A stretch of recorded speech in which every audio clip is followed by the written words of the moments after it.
31 मजदूर एक काम को 5 दिन में पूरा कर सकते हैं। यदि पहले दिन 5 मजदूर काम करना शुरू करते हैं तथा प्रत्येक अगले दिन मजदूरों की संख्या दोगुनी करती जाती है तो काम कितने दिन में पूरा किया जा सकता है।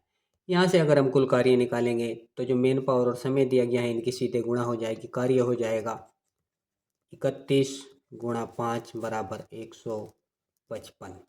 अब ये 31 मजदूर का 5 दिन का कार्य है। 31 मजदूर का अगर एक दिन का कार्य निकालना है तो 5 से इसमें भाग करेंगे, आ जाएगा 31। 31 मजदूर का एक दिन का कार्य 31, तो 5 मजदूर का एक दिन का कार्य हो जाएगा 5 और एक मजदूर का एक दिन का कार्य हो जाएगा यहाँ से 1। तो स्टार्टिंग के दिन 5 मजदूर काम करना शुरू करते हैं तो उनका पहले दिन का कार्य हो गया 5। फिर डबल मजदूर कार्य करते हैं तो उनका दूसरे दिन का कार्य हो जाएगा 10। फिर डबल करते हैं फिर हो जाएगा 20, फिर डबल करते हैं फिर हो जाएगा 40 और फिर डबल करते हैं तो फिर हो जाएगा 80।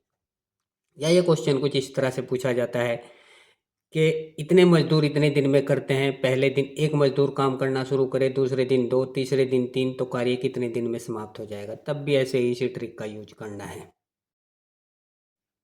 फिर यहाँ पर हो जाएगा 1 + 2 + 3 + डॉट डॉट डॉट n और कुल कार्य के बराबर रखेंगे तो कुल कार्य हमारा यहाँ पर हो गया 155। इन सब को अगर हम जोड़ेंगे तो आएगा 155 और यही कार्य हमको समाप्त करना था। और ये कितने दिन में समाप्त हुआ है? 1 2 3 4 5, 5 दिन। तो कार्य 5 दिन में समाप्त हो जाएगा। ऑप्शन है यहाँ पर राइट आंसर होगा।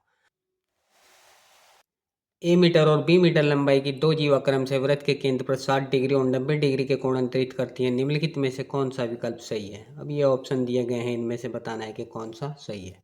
अब ये पहली जीवा है जिसकी लंबाई ए मीटर है, ये केंद्र पर 60 डिग्री का कोण बनाती है। तो ये दोनों तो यहाँ पर वृत्त की त्रिज्याएं हो गई, यानी दोनों बराबर हो गई। जब किसी त्रिभुज की दो भुजाएं बराबर होती हैं तो दो कोण भी बराबर होते हैं। ये कोण इस कोण के बराबर होगा तो तीनों कोण यहाँ पर बराबर हो जाएंगे। ये एक समबाहु त्रिभुज हो गया। जब तीनों कोण बराबर हैं तो तीनों भुजाएं भी बराबर होंगी। तो ये भी ए हो जाएगा, ये भी हो जाएगा और वृत्त की त्रिज्या ए निकल गई।